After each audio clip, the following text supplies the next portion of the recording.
어린아이들이 찾아왔습니다. 13절 말씀을 보겠습니다. 그때 사람들이 예수께 안수하고 기도해 주심을 바라고 어린아이들을 데리고 오매 제자들이 꾸짖거늘, 이렇게 되어 있습니다. 이 어린아이들이 아파서 온 것도 아니고 또 어떤 문제가 있어서 예수님을 찾아온 게 아니죠. 심지어 귀신 들린 아이들도 없었습니다. 그냥 예수님께 복을 빌어 달라고 찾아왔습니다. 오늘 여기 말씀에 보면 어떻게 되어 있는가 하면 안수하고 기도해 주심을 바라고, 단지 이런 이유로 예수님을 어린아이들에게 데리고 온 겁니다. 그런데 이 어린아이들을 제자들이 쫓았어요. 용납하지 않았죠. 이유는 지금 예수님 곁에 많은 병자들이 있고 예수님의 기도를 받으려고 하는 어려운 문제를 당한 사람들이 너무 많기 때문에 이 어린아이들에게까지 관심을 줄 수 없기 때문이죠. 그래서 예수님의 제자들이 이 어린아이들을 물리쳤습니다. 즉, 바쁘신데 이렇게까지 귀찮게 너희들이 해야 되느냐, 그래서 예수님 귀찮게 하지 말자 쫓아낸 겁니다. 어린아이들을 데리고 온 부모님들도 사실은 이 어린아이들을 데리고 올 때에 예수님을 믿는 믿음이나 신앙이 아주 좋아서 데리고 왔다고 한다면 또 문제가 달라졌을런지 모르겠습니다만은, 이 부모들도 이 어린아이를 데리고 올 때 예수님을 향한 믿음보다는 그저 어린아이들에게 기도받게 하고 안수해 주면 좋겠다, 이런 생각을 가지고 어린아이들을 데리고 온 겁니다. 자, 이런 상황에서 어떤 일들이 벌어졌느냐. 예수님이 어린아이 용납해라. 그런 다음에 천국이 이 어린아이와 같은 사람들의 것이다, 이렇게 말씀하셨습니다. 자, 이 천국이 어린아이들과 같은 사람들의 것이다 라고 하신 말씀의 의미가 도대체 뭐냐. 어린아이가 도대체 뭐길래 이 어린아이와 같은 사람이 왜 천국의 주인이 될까? 이런 생각을 사람들이 했겠죠. 우리도 어린아이 그러면 순수하고, 어린아이 그러면 착하고 깔끔하고 깨끗하고, 그러니까 그런 사람이 천국에 마땅한 사람이다, 이렇게 이야기를 할 수 있을 겁니다. 그런데 여러분, 어린아이가 늘 순수하고 깔끔하고 그렇던가요? 요즘엔 그렇지도 않더라고요. 어린아이가 예전에는 7살이 되면 벌써 원수가 되고 부모하고 척지고 그런다 그러지요. 7살만 되면 벌써 어린아이들이 세상 이치를 다 안다고 하죠. 그 어린아이들이 어떻게 천국의 주인공이 될 수 있을까? 그걸 우리는 생각해야 됩니다. 이 문제에 있어서 제일 먼저 생각해야 될 것은 창세기 1장 28절 말씀에 보면 우리 하나님께서 아담에게 축복을 할 때 생육하고 번성하고 땅에 충만하라, 이렇게 말씀하시면서 그 아담을 지을 때 하나님의 형상대로 지으셨죠. 하나님의 형상대로. 그 하나님의 형상이 제일 많이 남아있는 피조물 중에 하나가 어린아이입니다. 그러니까 그 하나님이 만드실 때 인간이 어떤 형상을 가지고 있느냐, 하나님의 형상을 가지고 있는데 그 하나님의 형상 가운데서 가장 올곧게 가장 많은 하나님의 형상을 차지하고 있는 부분이 어린아이의 모습이다라고 예수님은 말씀하신 거예요. 그런데 어린아이들 보십시오. 어린아이들 보면 지 고집대로 안 하면 갖다 버리고 팽개치고 지 멋대로 하고 가고 싶은 대로 하고 그러더라고요. 새삼 그런 생각들이 많이 드는데 안 그렇습니까? 막 사람이 부르면 이렇게 쳐다봐요. 딱 쳐다봅니다. 그러다가 오라 그러면 지 가고 싶은 대로 가요. 이 어린아이들이 그런 어린아이들인데 이 어린아이가 지 하고 싶은 대로 하는데 어째서 어린아이가 천국의 주인공이 될까? 이런 생각을 하는 겁니다. 여기에는 깊은 뜻이 하나 있습니다. 그게 뭐냐? 어린아이들은 자기 마음에 있는 것과 자기가 행동하는 것이 다르지 않다는 겁니다. 우리는 우리 마음과 달리 행동할 수 있습니다. 그래서 그거를 요즘에는 사람들이 뭐라고 그러냐면 감정 소비다, 이렇게 얘기합니다. 내 마음이 있는 대로 행동하지 못하는 것을 감정 소비라 얘기하는데, 어른들은 그런 감정을 소비하면서 또 감정을 가지고 노동을 하면서 자기의 속마음을 숨긴다는 거죠. 그런데 어린아이들은 자기 속마음을 숨기는 법이 없습니다. 늘 자기의 속마음 있는 그대로 얼굴에 드러나고요, 그대로 행동한다는 거죠. 그걸 순수라고 하는 겁니다. 어쩌면 자기가 가지고 싶은 걸 가져야 하는 그 속마음이 그대로 행동으로 나타나지, 우리는 가지고 싶은 것도 혹은 가지고 싶지 않은 것도 가져야 되는 이런 일들이 생길 때마다 우리는 우리의 마음과는 다른 행동을 한다는 거죠. 그래서 이 어린아이와 같이 하나님의 형상을 갖는다는 것은 내 마음 그대로 행동한다는 것이고, 내 마음이 하나님의 마음을 닮은, 하나님의 뜻을 닮은 마음이 되어질 때에 천국은 너희들의 것이다, 이렇게 말씀하고 있는 겁니다. 그러니까 우리가 내 마음을 먼저 정결하게 하나님의 뜻에 맞추어서 살게 만드는 것이 필요하고, 그리고 그 마음에 맞게 나도 행동하고 처신하리라, 믿음을 지키리라, 이게 어린아이와 같은 믿음의 소유를 하는 방법이다라고 하는 것을 우리는 알아야 되겠고요. 또 하나, 어린아이를 키울 때에 우리 예수님이 이 어린아이들을 어떻게 키워야 되느냐 말씀은 하지는 않으셨습니다. 그런데 예수님이 어린아이들을 대하는 태도를 쭉 볼 때에 이 어린아이들을 어떻게 키워야 되느냐라고 했을 때 우리는 어린아이들이 똑똑하고 공부 잘하고 유명해지는 이런 사람이 되기를 원합니다. 그렇게 키우려고 합니다.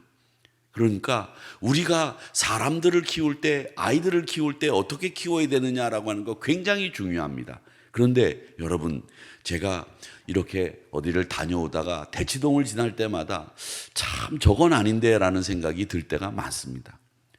왜 그러냐면 그 시간에 부모들이 어린아이들을 픽업을 하러 온다든지 라이드를 하러 올 때에 그 부모들은 교통경찰 신경 안 씁니다.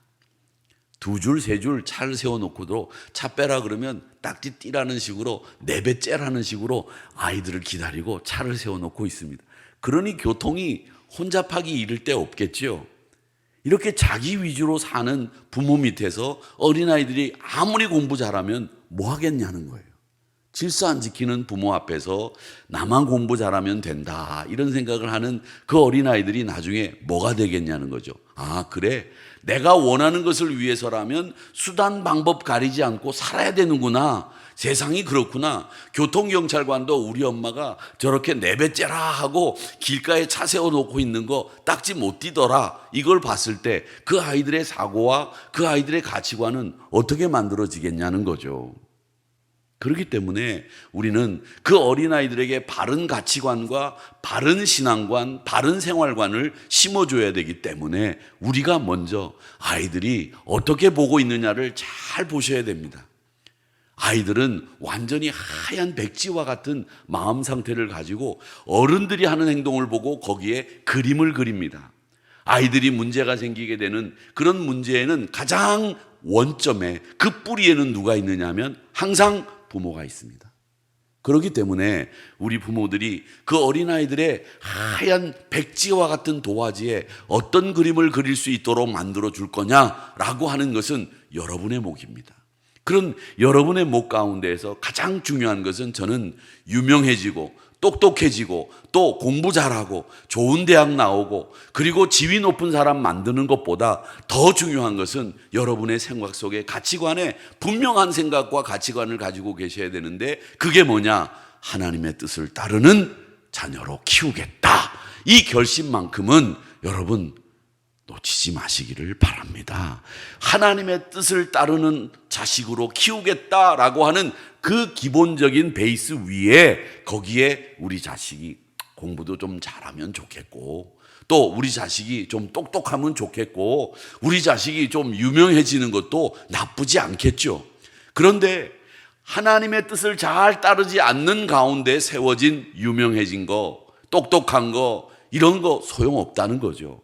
하나님의 뜻을 잘 따르는 자식이 된 그 위에 똑똑하고 공부도 잘하고 지위도 높고 좀 괜찮고 이러면 얼마나 좋겠습니까? 금상첨화죠.